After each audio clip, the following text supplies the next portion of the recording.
نہیں ہے۔ حضرت عمر فاروق رضی اللہ تعالیٰ عنہ نا باہر والوں کا بھی بڑا سخت حساب کرتے تھے، بڑا۔ ایک گورنر صاحب نے لباس بڑا شاندار پہننا شروع کر دیا تھا تو حضرت عمر نے اتروا کے نا تو انہیں ٹاٹ کا لباس پہنا کے تو اونٹ چرانے کی ڈیوٹی دے دی۔ اتنا سخت احتساب کرتے تھے۔ کسائی کی دکان پر بھی 1-2 گھنٹے کھڑے ہوتے تھے۔ جو آدمی مسلسل 2 دن گوشت خریدتا تھا نا، فرماتے تھے اس کا ٹیکس بڑھا دو، لوگوں کو دال نہیں مل رہی اور یہ روز گوشت کھاتا ہے۔ حضرت فاروق اعظم، اس کو جزیہ کہا جاتا تھا، یا کچھ اور معاملات ہوتے تو بڑھا دیتے تھے۔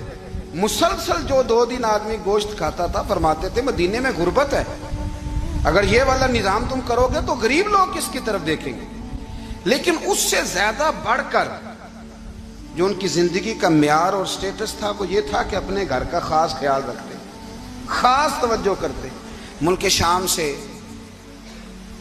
اور ایران سے کچھ لوگ آپ کی خدمت میں آئے تو وہاں سے کچھ کنیزیں بھی آئیں، ان کے بادشاہ کا پیغام لے کے۔ شاہ ایران کی کنیز کو ملکہ نے کہا کہ نا حضرت عمر کی زوجہ کو دیکھ کے آنا ذرا کس طرح کی ہے۔ ہمارے ملک میں کیا کہتے ہیں؟ خاتون اول، باقی سارے دوؤں میں خاتون اول۔ ذرا خاتون اول کو دیکھ کے آنا۔ تو وہ جب آئی نا گھر میں ملنے تو کہا کہ مجھے میری ملکہ نے کہا تھا کہ عمر کی زوجہ سے، اہلیہ سے ملاقات کر کے آنا۔ تو حضرت عمر کی اہلیہ نے نا ایک جوڑا کپڑوں کا دے دیا ملکہ کے لیے اور ایک خوشبو کی شیشی دے دی۔ اب جب وہ تحفے وہاں گئے تو اس ملکہ نے نا کچھ سونے کا سامان بھیجا، کچھ زیورات بھیجے، کچھ تحائف بھیجے۔ جب حضرت عمر کے گھر آئے نا، وہ خادم لے کے آیا، اس نے کہا جی آپ کی اہلیہ نے تحفے بھیجے تھے۔ تو جواب میں شاہ ایران کی بیوی نے، یہاں جس ملک کا وہ سفیر تھا، انہوں نے بھی یہ بھیجے۔ تو حضرت عمر فاروق نا وہ تحفے لے کے گھر گئے تو جا کے کہنے لگے اپنی اہلیہ سے، یہ تو کب سے تحفے تحائف بھیجنے لگ گئی ہے؟ یہ کب سے نظام شروع ہو گیا؟ تو کہ حضور تحفہ دینا لینا تو ٹھیک ہے، سنت ہے، محبت بڑھتی ہے، تو یہ کوئی قباحت نہیں، اور میں نے اپنی ذاتی استعمال کے لیے جو چیزیں رکھی تھی وہ میں نے دی ہیں۔ تو حضرت عمر فاروق رضی اللہ تعالیٰ عنہ فرمانے لگے ہم نے کسی ملک کے ساتھ اور اس کے بادشاہ کے ساتھ ذاتی تعلق نہیں بنانا، تعلق جو بھی بنے گا رسول اللہ کے دین کی برکت سے بنے گا۔ ذاتی رشتے نہیں ہم نے قائم کرنے، ذاتی۔ آپ کے ملک کی جو ایئر لائن جس کا ہر سال خسارے کا ڈنڈورا پیٹا جاتا ہے نا، وہ ہمارے بادشاہ صاحب اور صدر صاحب اگر غیر ملکیوں کو گھوڑا کبھی بھیجنا ہو نا، گھوڑا، تو پورا ایک جہاز گھوڑا لے کے تحفے میں جاتا ہے، پورا جہاز غریب قوم کا یہ سرمایہ۔ اور قوم بڑی بادشاہ ہے، لائنوں میں لگ کے ووٹ دیتی ہے۔ 2 کام ہمیشہ لائن میں لگ کے کرنے، ایک بل لائن میں لگ کے جمع کرانا ہے اور ایک ووٹ لائن میں لگ کے، تاکہ پھر پورے 5 سال لائن میں ہی لگے رہیں۔ مرضی سے آپ ووٹ دینا، پر جو بات درست ہے اس کو سنو۔ حضرت عمر فاروق رضی اللہ تعالیٰ عنہ نے اپنی اہلیہ سے پوچھا کتنے کا تھا وہ تیرا جوڑا اور خوشبو کی شیشی؟ انہوں نے کہا 3 دینار کی۔ فرمایا یہ 3 دینار تیرے اور باقی جو تحفے آئے ہیں وہ تو خود کہہ، کیونکہ اس نے تیرے نام بھیجے ہیں، تو کہہ کہ میں مال غنیمت میں دیتی ہوں، تو کہہ میں مسلمانوں کو کہہ۔ تو زوجہ ہنس پڑی، کہنے لگی میں نہ بھی کہوں تو مجھے کہنا تو پڑے گا ہی، کہنا تو میں نے ہے ہی، کیونکہ سامنے عمر فاروق ہیں، لہذا فرمایا کہہ دیتی ہوں میں نے دیا خزانے کو۔ حضرت عمر نے جمع کرا لیا۔ میں یہ کیا بات ہوئی؟ میرے گھر والے جو مرضی کریں، ان کا معیار زندگی جس طرح کا مرضی ہو۔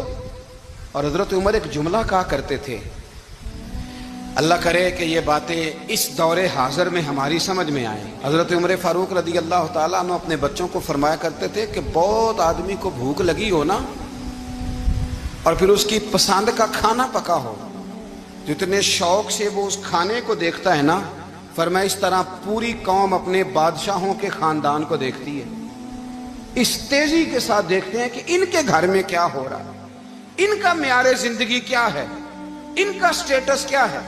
آپ کے بچے دونوں کاروبار کے لیے مصر گئے، ایک بہت بڑا قافلہ گیا مدینے سے مصر تجارت کے لیے، تو یہ گئے تجارت کے لیے، تو حضرت عبداللہ ابن عمر، حضرت عبید اللہ ابن عمر، حضرت عمر کے دونوں بیٹے گئے۔ جناب عمر فاروق کے بچے جب وہاں پہنچے تو مصر کے گورنر نے نا لوگوں کو تعارف کرایا کہ یہ عمر فاروق کے بیٹے ہیں۔ ایک چھوٹی سی بات کر دوں، یہ چودھری کے بیٹے کو کون بتاتا ہے کہ تو چودھری کا بیٹا ہے؟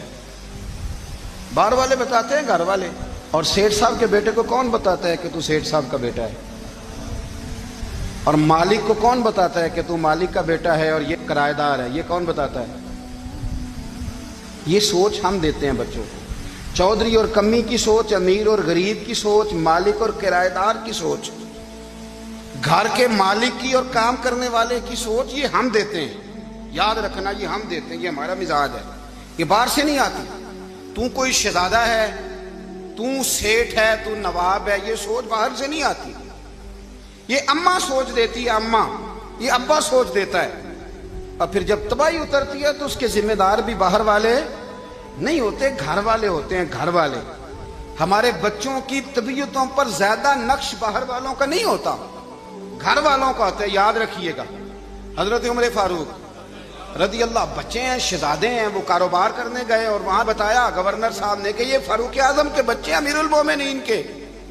لوگوں نے ان سے زیادہ مال خریدا، تجارت میں زیادہ نفع ہوا. ظاہر ہے کہ وہ آپ کے جو اللہ خیر کرے حکمران ہیں، ان کے کاروبار کتنے ملکوں میں ہیں، کس بنیاد پر ہیں؟ وہ صرف اس بنیاد پر کہ وہ حکمران رہے، ان کے لیے آسان تھا بڑے لوگوں سے تعلقات بنانا. حضرت عمر فاروق رضی اللہ تعالیٰ عنہ کے بچے ڈھیروں مال کما کے جب واپس آئے نا، تو حضرت عمر سے آ کے بچوں نے بطور محبت کا، ابا جی اللہ نے بڑا ہی فضل کیا ہے، بڑا مال کمایا الحمدللہ، یہ دیکھیں کتنا نوازا ہے. تو حضرت عمر کہنے لگے سارے قافلے نے اتنا ہی کمایا ہے، سارے قافلے نے اتنا ہی کمایا ہے؟ کہ حضور نہیں، سارے قافلے نے اتنا نہیں کمایا، سب کو اتنا نہیں ملا. وہ تو وہاں گورنر صاحب نے لوگوں کو تعارف کرایا تھا کہ یہ عمر کے بچے ہیں، تو لوگوں نے پھر ہم سے بڑا ہی خریدا.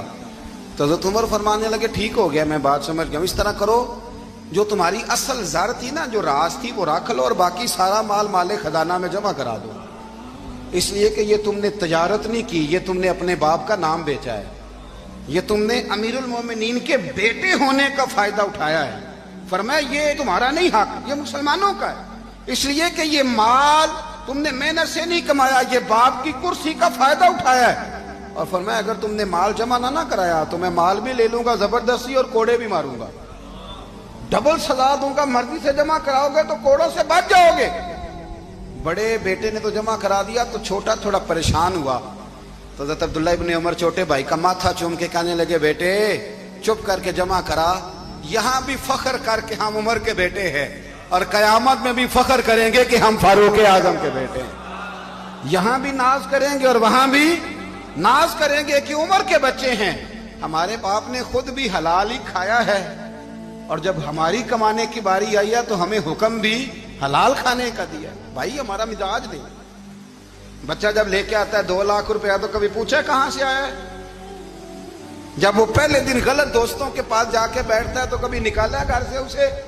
یہ بہت سارے خمیازے ہمیں اس لیے بھگتنے پڑتے ہیں کہ ہم ابتدا میں سوراخ بند نہیں کرتے. جب اس میں شگاف پڑ جاتا ہے، سیلاب آتا ہے تو ہمیں ہوش آتی ہے. حضرت عمر نے اپنے گھر میں نگرانی رکھی، کڑی نگرانی. زیادہ نماز گھر میں پڑھتے تھے حضرت عمر، نفلی نمازیں زیادہ کیوں بلا؟ میرے صاحب مجھے حکم دیتے تھے کہ فرض نماز کے علاوہ نمازیں گھر میں پڑھنا، بچوں کو عادت پڑے گی، ذوق پیدا ہوگا، ان کو پتہ چلے گا کہ ہمارے گھر میں 5 وقت کوئی اور کام بھی ہوتا ہے. بھائی یاد رکھیں کہ آپ نے اگر سجدہ کرنا ہے تو بچہ لیٹ جائے گا، اسے پتہ کوئی نہیں سجدہ کیا ہے. لیکن جب گھر میں کبھی قرآن ابا جی کھول لینا، میں اکثر کہتا ہوں جب ابا جی کا موڈ بن جائے نا لیکچر دینے کا، وہ گھر میں شروع ہو جاتے ہیں، کہتے ہیں آپ لوگ نماز نہیں پڑھتے اس لیے میرے کاروبار میں برکت کوئی نہیں، تم سویرے قرآن پاک نہیں کھولتے تو میں تباہ ہو گیا ہوں. تو میاں آپ نے کب گھر میں قرآن پاک کھولا تھا؟ آپ نے کب نماز پڑھی؟ آپ نے کب گھر کے اندر اللہ رسول کا ذکر کیا تھا؟ آپ نے کب حدیث چھیڑی؟ آپ نے بھی تو گھر کے اندر جب بھی آپ آئے ہیں تو آپ نے وہی کچھ کیا جو دنیا دار کرتے ہیں. آپ بھی تو اپنا موبائل لے کے الگ کونے میں بیٹھ گئے. آپ نے بھی تو کہا ہے کہ اب تمہارے چینل ختم، اب میری مرضی والا چلے گا. تو جو آپ نے کیا ہے بچے بھی وہی کام کریں گے. آپ نے بھی گپ شپ لگائی ہے تو وہ بھی لگا رہے ہیں. یہ سمجھ لیں جو کام آپ کریں گے آپ اپنے بچوں کی سیرت میں اس کا جلوہ دیکھ لیں گے. بڑی پکی سی بات ہے کہ آپ کو بچے کی عادتیں دیکھ کے سمجھ آ جائے گی کہ میں بھی یہی کرتا تھا اور یہ بھی. حضرت عمر فاروق رضی اللہ تعالیٰ عنہ وصال فرما گئے تو آپ کے وصال کے بعد حضرت عثمان غنی رضی اللہ تعالیٰ عنہ نے آپ کی ایک بیوہ سے نکاح کیا. حضرت عمر کی ایک بیوہ سے جب وہ آپ کے نکاح میں آئی تو کہنے لگی حضرت عثمان غنی سے کہ حضور نہ تو میں خوبصورت ہوں اور نہ میں جوان ہوں، نہ آپ کی کوئی خدمت کر سکتی ہوں، میرے ساتھ نکاح کرنا سمجھ میں نہیں آیا۔ کیا شاندار جواب دیا حضرت عثمان غنی نے، کیا خوبصورت جواب دیا۔ فرمانے لگے میں نے اس لیے نکاح نہیں کیا کہ مجھے تمہارے حسن سے دلچسپی تھی یا تمہاری خدمت کی ضرورت تھی، میں نے تو اس لیے نکاح کیا ہے کہ مجھے بتاؤ عمر فاروق گھر کے اندر اپنے رب کی عبادت کس طرح کرتے تھے، وہ قرآن پاک کس طرح پڑھتے تھے، وہ رویا کیسے کرتے تھے، استغفار کا طریقہ کیا، کس وقت کس انداز میں وہ اپنے رب کو یاد کرتے تھے۔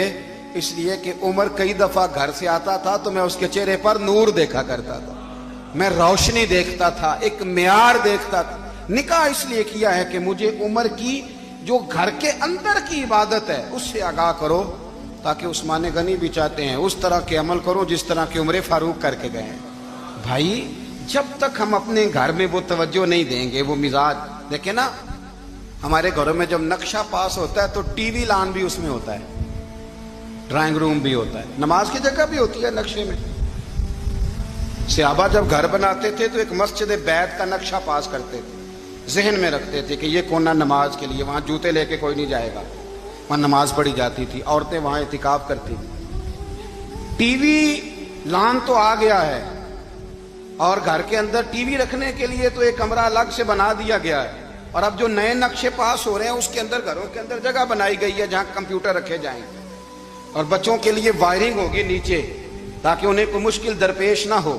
یہ ساری چیزیں ہم نے نہانے کے لیے گھروں کے اندر اتنے اتنے بڑے واش روم بنائے ہیں کہ لگتا یہ ہے کہ سوائے نہانے کے اور کام ہی نہیں کوئی گھر میں ہوگا، ہر چیز آ گئی۔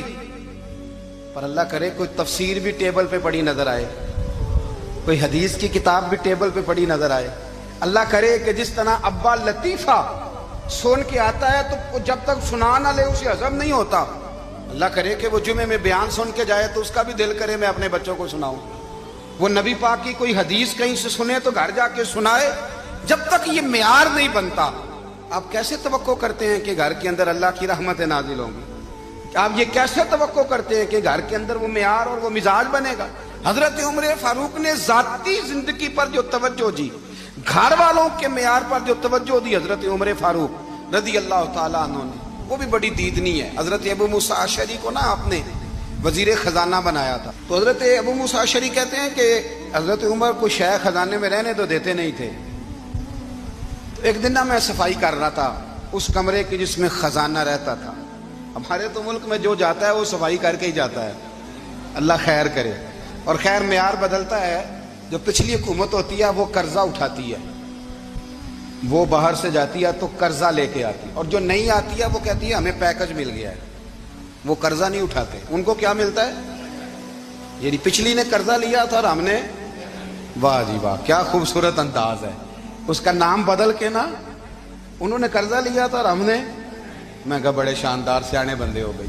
حضرت سیدنا ابو موسیٰ اشعری کہتے ہیں کہ میں نے نا مال غنیمت کی صفائی کی تو ایک دینار مجھے نا کہیں پڑا ہوا مل گیا، تو فرماتے ہمیں اجازت ہوتی تھی کہ ایک آدھ دینار ہم اپنی مرضی سے کہیں خرچ کر سکتے تھے، اگر آپ ناراض نہ ہوں تو ہمارے ہاں جب چیئرمین صاحب، ناظم صاحب ٹھیکے دیتے ہیں تو ٹھیکیدار ان کا چھوٹا بھائی ہوتا ہے یا چچا کا بیٹا ہوتا ہے یا خالہ کا بیٹا ہوتا ہے، وہ خود ناظم ہوتے ہیں اور ان کا چھوٹا بھائی ٹھیکیدار ہوتا ہے، یعنی وہ نا سارا کچھ گھر کے اندر ہی رہتا ہے، گھر کے اندر ایک پیسہ دیتا ہے دوسرا واپس اس کو واپس کر دیتا ہے، گھر کے اندر ہی۔ اب تو خیر ہمارے لوگ سمجھدار ہو گئے، ایک بندہ ایک سیاسی جماعت میں ہوتا ہے، دوسرا دوسری میں، اور تیسرا جس کی بھی حکومت آئی حکومت تو ہماری رہے گی نا، ایک بندہ تو ہے نا اس جماعت میں۔ یہ اچھا لوگوں نے ایک طریقہ نکالا ہے۔ تو حضرت عمر کے بیٹے گزر رہا تھا تو حضرت ابو موسیٰ اشعری کہتے ہیں میں نے صفائی کی تو ایک دینار نکلا،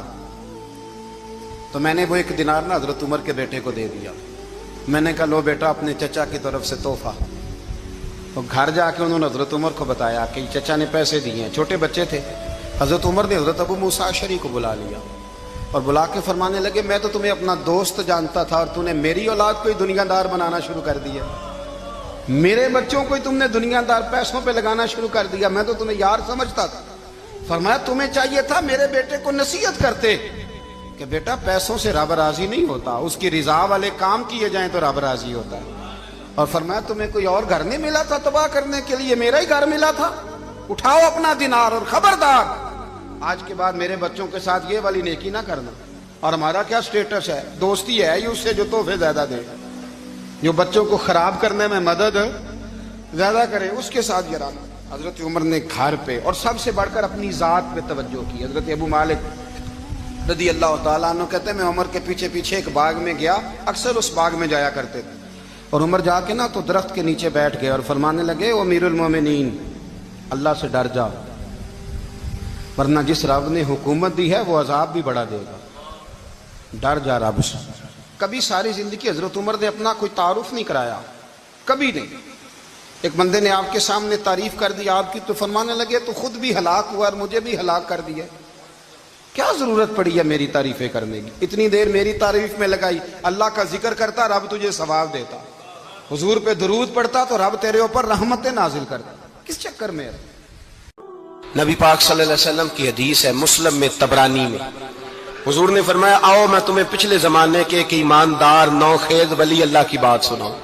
پچھلے زمانے حضور نے فرمایا پچھلے زمانے میں ایک بادشاہ جادو کے زور پہ حکومت کرتا تھا. جب وہ ایک جادوگر اس نے رکھا ہوا تھا تو جادوگر اس کو جادو بتاتا, وہ جادو کے زور پر حکومت کرتا. جادوگر بوڑھا ہو گیا تو کہنے لگا بادشاہ کو نوجوان میرے پاس بھیج دے, اب میں بوڑھا ہو گیا ہوں میرا پتہ کوئی نہیں کب مر جاؤں. ایک نوجوان کی ڈیوٹی لگائی, بڑا زیرک سمجھدار, اپنے رعایا میں سے چن کے جو ذہین فطرت مزاج بچہ تھا وہ اس نے لگایا. اللہ کے محبوب علیہ الصلوۃ والسلام فرماتے ہیں بچہ جادو سیکھنے لگا, وقت گزرنے لگا. بچہ جب جادو سیکھنے جاتا تو رستے میں ایک راہب بھی تھا جو انجیل جانتا تھا, وہ اللہ اللہ سکھاتا, لوگوں کو حضرت عیسیٰ علیہ السلام کی تعلیمات سے آگاہ کرتا. اس نے دیکھا کہ یہاں بھی لوگ اکٹھے ہیں تو وہ بچہ اس راہب کے پاس بھی اٹھنے بیٹھنے لگا. اب جب اس کے ساتھ اس کی گفتگو بڑھنے لگی تو اس کو باتوں میں لذت آنے لگی. اس نے راہب نے پوچھا کہ تو کون ہے اور کس طرح سے آیا ہے, کیا تیرا معاملہ ہے؟ اس نے کہا جی میں جادو سیکھنے جاتا ہوں, آپ کی باتیں مجھے بڑی اچھی لگتی ہیں. اس نے کہا دین سیکھ, جادو سیکھنے والے کافر ہو جاتے ہیں, قرآن و حدیث سیکھنے والوں کو اللہ کامل ایمان عطا فرماتا ہے. فرمایا یہ سیکھ. بچہ بیٹھنے لگا, اس کے پاس آنے لگا, باتیں دل میں گھر کرنے لگی. ایک وقت آیا کہ مسلمان ہو گیا, اور مسلمان کیسے ہوا؟ بچہ کہتا میں تجربہ کر کے ہوا. اب میں تھوڑا سا وقت جادوگر کے پاس بھی جاتا اور باقی سارا وقت وہاں بیٹھتا. میں ایک دن جا رہا تھا تو رستے میں اژدہا تھا, بہت بڑا سانپ تھا, رستہ روک کے کھڑا تھا. یہ حضور نے بیان کی حدیث. نبی پاک صلی اللہ علیہ وسلم فرماتے ہیں بچہ کہتا ہے کہ رستے کے اندر سانپ ہے, رستے بند ہے, لوگ چھتوں درختوں پہ چڑھے, ہراش ہے. کہتے چھوٹا سا روڑا میں نے اٹھایا تو میں نے کہا اللہ اگر جادوگر سچا ہے تو اسے مار دے. چھوٹا سا روڑا میں نے پھینکا, اژدہا کوئی نہ مرا. پھر چھوٹا روڑا اٹھایا, میں نے کہا اللہ اگر وہ عالم سچا ہے تو اسے مار دے. اب جب میں نے روڑا مارا تو اژدہا مر گیا. میرے اندر سے گواہی آئی نہیں دین کی باتیں سچی ہیں, نہیں قرآن کی باتیں اسلام سمجھانے کے لیے عرض کر رہا ہوں. اگرچہ اس دور میں انجیل تھی, اللہ رسول کی باتیں اچھی ہیں. کہتے میں مسلمان ہو گیا, اب میں نے راہب کے پاس ہی رہنا شروع کر دیا, جادوگر کے پاس چھوڑ دیا. اس بچے نے آنا. بادشاہ پوچھتا کہاں زیادہ وقت گزارتے ہو, تو وہ بات گول کر دیتا. وقت تیزی سے بڑھنے لگا. اللہ نے اس نوجوان میں طاقت پیدا کر دی. اب وہ اس کے اندر نا اللہ نے توانائی روحانیت پیدا کر دی. ابھی جوان ہے, 14-15 سال عمر ہے. اللہ نے اب جو بیمار بھی آتا وہ دعا کرتا تو اللہ صحت عطا کر دیتا. جو بھی آتا. بادشاہ کا ایک درباری تھا, بادشاہ کو پنکھا جلتا تھا, وہ اندھا ہو گیا.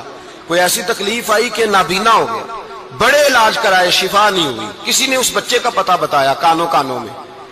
اس کے پاس گیا تو بچہ کہنے لگا شفا تو ہو جائے گی پر کلمہ پڑھنا پڑے گا, مسلمان ہونا پڑے گا. جس پیغمبر کا میں غلام ہوں تجھے بھی بننا پڑے گا, دین پہ عمل کرنا پڑے گا, اللہ شفا دیتا ہے. اس نے کہا تو مجھے کلمہ پڑھا, مجھے شفا دے, میں تیار ہوں. اس نے کہا شفا تو اللہ دیتا ہے. اس نے اللہ تبارک و تعالیٰ کا ذکر کر کے دعا مانگی. یہ مسلم شریف میں حدیث ہے, طبرانی میں موجود ہے. اللہ نے اسے شفا دی, اس نے کلمہ پڑھنا شروع کر دیا. یہاں ایک نقطہ لکھا ہے ہمارے علماء نے, کہتے ہیں جب اللہ ولایت عطا کرتا ہے نا تو یہ سفید بالوں والے کا حصہ نہیں ہوتی. اگر جوانی میں کوئی آدمی توبہ کر کے تصوف کے رستے پہ چلتا ہے تو سب سے زیادہ ولایت اللہ اسے عطا فرماتا ہے, سب سے زیادہ ولایت اس کے پاس ہوتی ہے.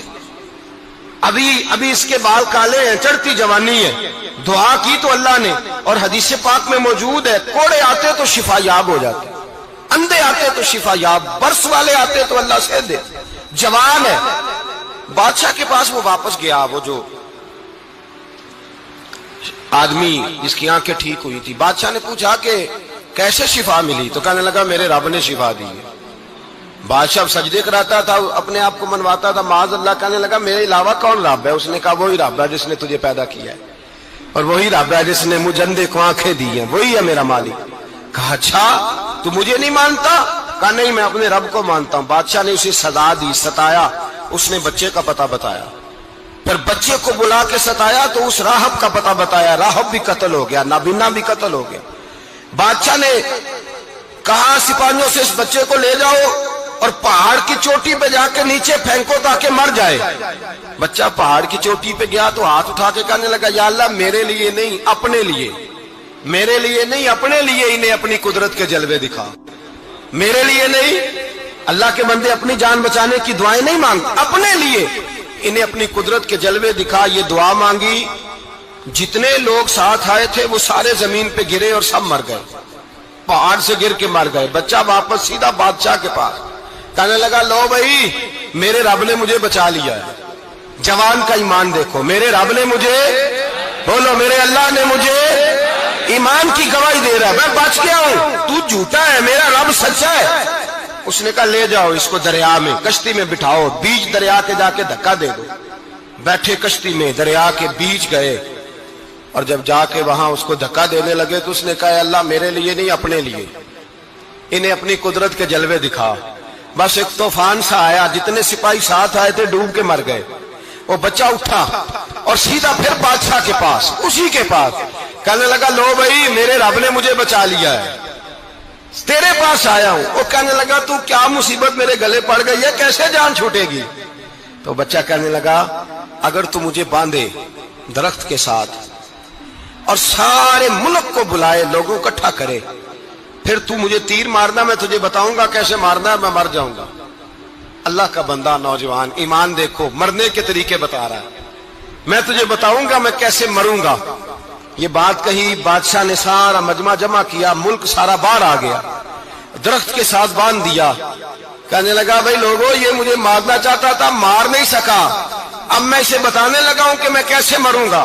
اسے کہو جب تیر مارے تو ساتھ میرے رب کا نام بھی لے، میں اپنے رب کے نام پہ جان دوں گا، ایمان کی پختگی میں اللہ کے نام پر جان دوں گا۔ اسے کہو رب کے نام پہ مارے، مر جاؤں گا۔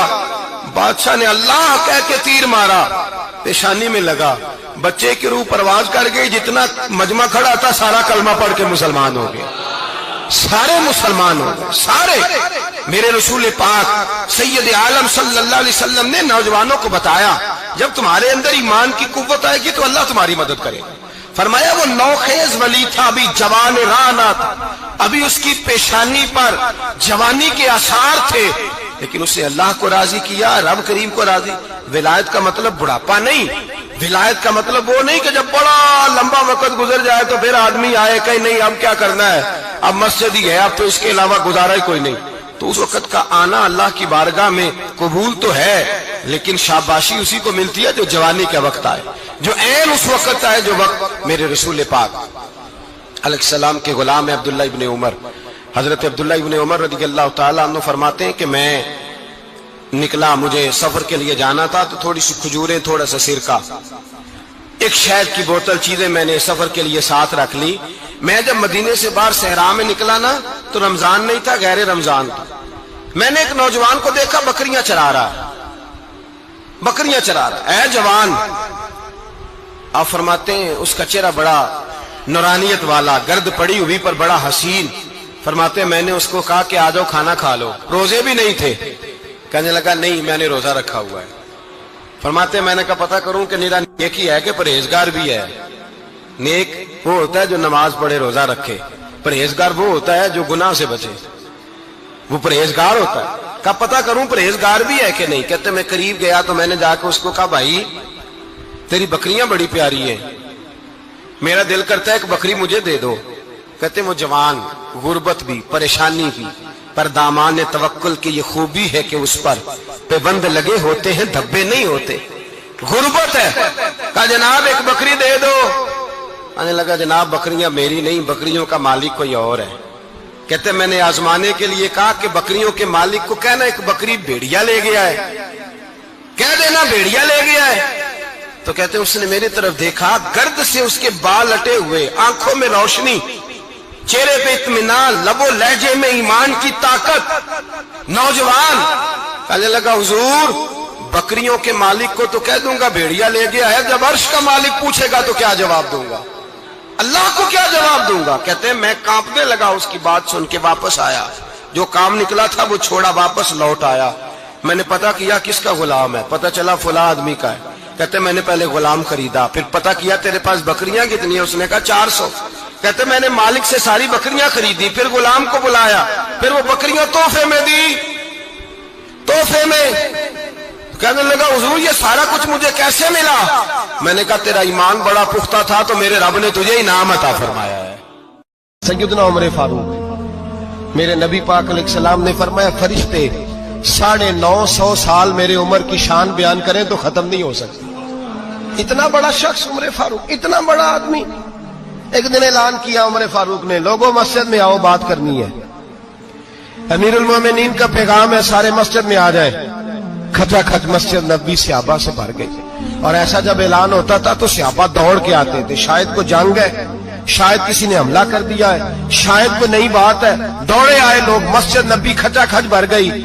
سیدنا فاروق اعظم رضی اللہ تعالیٰ عنہ منبر پہ بیٹھے, حضرت عبد الرحمن ابن عوف رضی اللہ تعالیٰ عنہ فرماتے ہیں کہ صحابہ تجسس کے دیکھ رہے ہیں کہ پتہ نہیں کسی طرف سے پیغام نہیں آ گیا, کوئی کافر حملہ نہیں کرنے لگا, اللہ جانے کیا ہوا ہے, بڑی پریشانی ہے. عمر بیٹھے, اللہ کی حمد کی, نبی پاک صلی اللہ علیہ وسلم پر درود پڑا, اور پھر عمر فاروق بولے, فرمانے لگے میں جب مکے میں رہتا تھا نا تو کبھی گھر میں قحط آ جاتا تھا, کبھی قحط آتا تھا گھر میں, بکریوں کے دودھ خشک ہو جاتے تھے, گندم نہیں ملتی تھی, پانی نہیں ہوتا تھا.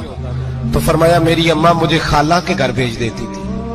قبیلہ بنو مخزوم, اس قبیلے میں میری خالہ کی شادی ہوئی تھی تو وہ مالدار لوگ تھے, ان کے پاس زیادہ بکریاں, زیادہ اونٹ, زیادہ گائیں, زیادہ کھیت تھے. حضرت عمر فاروق فرمانے لگے میں ان کے گھر جاتا تو میرے خالو سمجھ جاتے کہ عمر کو اس لیے بھیجا گیا ہے کہ قحط آ گیا ہے. فرماتے ہیں وہ مجھے سویرے بکریاں چرانے لے جاتے, شام تک میں ان کی بکریاں چراتا ہوں. امیر المومنین عمر, ایک طرف مسئلہ یہ ہے کہ کیسر و کسرا کی دیواریں ہل رہی ہیں عمر کے نعروں سے, اور ادھر عمر منبر پہ بیٹھ کے خطبے دے رہے ہیں. فرماتے ہیں میں بکریاں چراتا, شام تک خالہ کے گھر جا کے مزدوری کرتا, اور فرماتے ہیں شام ہوتی تو ایک مٹھی کشمش مجھے دیتے وہ. آپ فرماتے ہیں میں بڑے قد والا تھا, ایک مٹھی کشمش ملتی ہے, کبھی ایک مٹھی کھجوریں, میں شام کو کھا کے سو جاتا.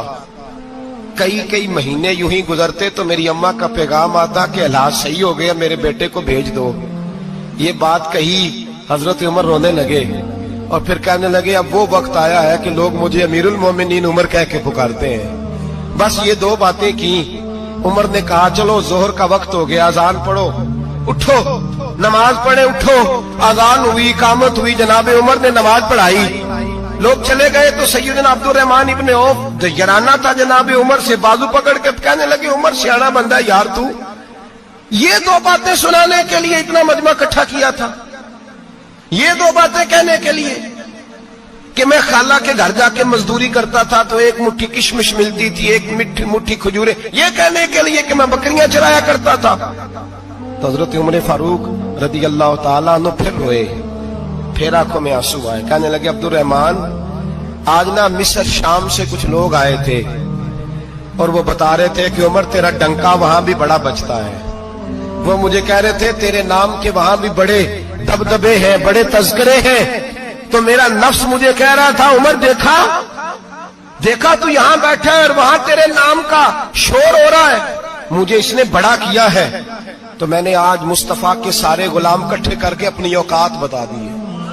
میں نے اپنی اوقات بتائی ہے کہ میں کچھ نہیں, کوئی شے نہیں, کوئی چیز ہی نہیں, اسی کسے تے کچھ نہیں جے لگ دے, نہ کوئی ساڈا دردی. میں نے بتایا ہے کہ میں تو کسی کے بکریاں چرا کے ایک مٹھی کشمش لے کے گزارا کیا کرتا تھا. گزارا مجھے میرے کچھ ساتھی نا لے گئے گجرانوالا سردیوں کے موسم میں. مجھے کہنے لگے سویٹر پسند کر لیں اپنی مرضی کا. تو میں نے کہا یار مجھے تو وہی مزہ آتا ہے جو میری اماں کروشیے سے بنایا کرتی. وہ پہلے ابا پہنتے تھے, پھر وہی سویٹر بڑا بھائی پہنتا تھا, پھر ہمارے کھاتے میں آ گیا.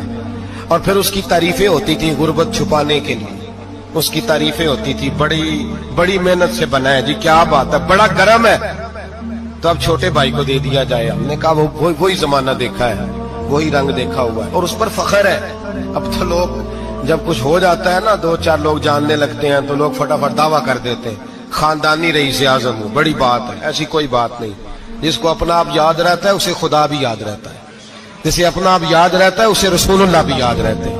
جسے اپنا آپ یاد رہتا ہے اس کی نظر میں دوسرے لوگ بھی کچھ ہوتے ہیں.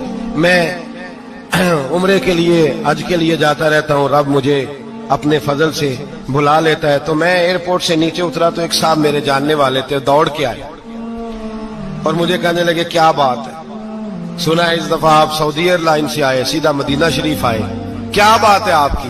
اور میں نے کہا صاحب چھوڑ دیں, میں بھی جب پہلی دفعہ آیا تھا تو میں بھی بڑا گور کے ایئرپورٹ دیکھتا تھا, میں نے کبھی دیکھا جو نہیں تھا. میں بڑا گور کے دیکھتا تھا, کوئی ایسی بات نہیں ہے. یہ نظام قدرت ہے, بادشاہ کے فیصلے ہیں. وہ جب چاہتا ہے جس طرح کے چاہتا ہے فیصلے فرما لیتا ہے. تو یہ اس کے فیصلوں کی بات ہے. ہم لوگ نا جس حیثیت پہ ہوتے ہیں وہیں رہ جاتے ہیں, پچھلی بات بھول جاتے ہیں. اس لیے ہم چاہتے ہیں جو بھی ہمیں ملے جھک کے ملے, جو بھی آئے. اور یہ میرا آپ کا سب کا مشترکہ معاملہ ہے. میرے نبی پاک صلی اللہ تعالی علیہ وسلم نے صحابہ سے پوچھا تمہیں بتاؤں جنت کے بادشاہ کون ہوں گے؟ جنت کے عام لوگ نہیں, جنت کے, بولیے گا ذرا, جنت کے اللہ بادشاہ. جنت میں تو جانا بڑی بات ہے, حضور جنت کا بھی بادشاہ. ابن ماجہ میں لفظ ہے. تمہیں پتہ ہے جنت کے بادشاہ کون ہوں گے؟ تو میرے مصطفیٰ کریم صلی اللہ تعالی علیہ وسلم کے غلاموں نے کہا حضور ہمیں نہیں پتا. تو حضور نے فرمایا جنت کے بادشاہ وہ لوگ ہوں گے جنہیں دنیا میں کوئی بھی نہیں جانتا تھا, جن کے کپڑے سادے ہوتے تھے, جو غریب لوگ ہوتے, جو سفارش کرتے تھے تو ان کی قبول کوئی نہیں کرتا تھا, جو کسی کے ساتھ جاتے تھے تو ان کو مانتا کوئی نہیں تھا. وہ جنت کے بادشاہ ہوں گے, بادشاہ. اور فرمایا قیامت کے دن جب لوگ انہیں دیکھیں گے تو ان پر فخر کریں گے, رشک کریں گے, کہیں گے کیا بات ہے تمہاری. یہاں تو شوق ہی بڑا ہے. غریبوں نے بھی پوسٹر بنائے ہوئے ہیں, ڈاکوؤں, لٹیروں, چوروں کی تصویروں کے ساتھ لگوائے ہوئے, اپنے آپ کو بڑا کرنے کے لیے. آجزی اختیار کریں, آجزی اختیار کریں, اپنے آپ کو مٹانے کی کوشش کریں. رب کریم کے بندے آگے بڑھ کے اپنا آپ دکھاتے نہیں. بڑا شوق ہے, پہلے فوٹو کھچا لو, باقی باتیں بعد میں ہوگی. پہلے ویڈیو بنا لو, باقی کچھ اور بعد میں ہوگا. پہلے اب تو پرسوں ترسوں مجھے ایک مولانا کہنے لگے کہ آپ سے میں نے, وہ یہاں جمعہ پڑھنے آتے ہیں کبھی کبھی, میرے دوست ہیں, کہتے ہیں آپ سے میں نے سنا تھا کہ اگر کوئی اس نبی پاک کا فرمان ہے, اگر کوئی نذرانہ دے تو اس کو لے لو, اگر کوئی تحفہ دے تو اس کو, حضور نے فرمایا لے لو اگر تمہیں کو دیتا ہے, اپنی مرضی سے, مانگنا منع ہے. خود دے دے تو لے لو, ورنہ ایک وقت آئے گا تم مانگو گے تمہیں ملے گا نہیں. جب کو دے دے تو لے لو. کہنے لگے آپ نے کہا تھا کو دے دے, تو اس وقت سے میں کوئی سوٹ دیتا ہے مجھے میری مسجد کا نمازی تو میں لے لیتا ہوں, کوئی مجھے کوئی اور شے دیتا ہے تو میں آپ سے سن کے. تو اگر میری مسجد کا نمازی سوٹ پکڑاتے ساتھ فوٹو بھی کھینچے تو پھر میرے لیے کیا حکم ہے. وہ خوشبو کی ڈبی دیتے ہوئے ساتھ فوٹو بھی کھینچے, پھر میرے لیے کیا حکم ہے. کہنے لگے رمضان میں یہ حال ہوا ہے کہ لوگ کپڑے دے رہے تھے اور فوٹو کھینچ رہے تھے. کیا چکر ہے, کہاں چلے گیا. غریب آدمی کی عزت نفس کو کچل ڈالا پکڑ کے. ایک جوڑا سال کے بعد امام کو دیا, اس کی بھی تصویر کھینچ کے فیس بک پہ دے ڈالی. یہ ہماری آج. تو امید کرتا ہوں کہ ناظرین و سامعین کرام کہ آپ نے اس بیان کو مکمل سنا ہوگا. آپ سے گزارش ہے کہ اس بیان کو لائک کرے, شیئر کرے اور کمنٹ میں ماشاءاللہ ضرور لکھے. اور جن حضرات نے چینل سبسکرائب نہیں کیا ہے وہ ضرور سبسکرائب کر لے. اللہ سے دعا ہے کہ اللہ رب العزت ہم سب کو جو باتیں سنی گئی ہے اللہ ہم سب کو عمل کی توفیق عطا فرمائے. تو ملتے ہیں